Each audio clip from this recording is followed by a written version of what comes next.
Hello all, welcome to Aruna'sMagazine. ఈరోజు రెసిపీలో ఈజీగా అయ్యే పల్లీ చట్నీ ఎలా చేయాలో తెలుసుకుందాం. ఇది ఇడ్లీ, దోశ ఇంకా అన్ని బ్రేక్ఫాస్ట్లోకి చాలా బాగుంటుంది. ముందుగా కళాయి తీసుకొని అందులో పల్లీలు 1 కప్పు వేసి డ్రై రోస్ట్ చేసుకోవాలి. ఇవి వేగిన తర్వాత చల్లారి పెట్టుకోవాలి.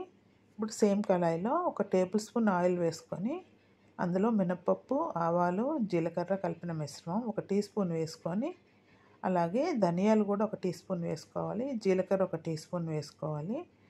ఇవి వేగుతుండగా వెల్లుల్లిపాయలు ఒక 6 నుంచి 8 వేసుకోవాలి. అలాగే అల్లం ఒక చిన్న ముక్క వేసుకోవాలి. ఇప్పుడు కరివేపాకు కొద్దిగా వేసుకొని ఇవి ఫ్రై చేసుకోవాలి. తర్వాత పచ్చిమిర్చి ఒక 6 నుంచి 8 వేసుకోవాలి. తర్వాత ఎండుమిర్చి కూడా ఒక 4 నుంచి 5 వేసుకొని వేపుకోవాలి. ఇవన్నీ వేగిన తర్వాత స్టవ్ ఆఫ్ చేసి చల్లారి పెట్టుకోవాలి. ఇప్పుడు మిక్సీ జార్ తీసుకొని అందులో వేపి ఉంచుకున్న పల్లీలు, అలాగే 1 టేబుల్ స్పూన్ పచ్చి కొబ్బరి, అలాగే మనం వేపి ఉంచుకున్నాం కదండి పచ్చిమిర్చి మిశ్రమం, అది కూడా వేసుకోవాలి. అలాగే కళాయిలో కొద్దిగా మనం టెంపరింగ్ వదిలేయాలండి, లాస్ట్లో మనం పోపు వేసుకోవచ్చు.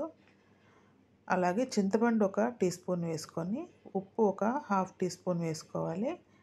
అలాగే కొద్దిగా వాటర్ వేసుకొని మిక్సీ పట్టుకోవాలి పల్లీ చట్నీ.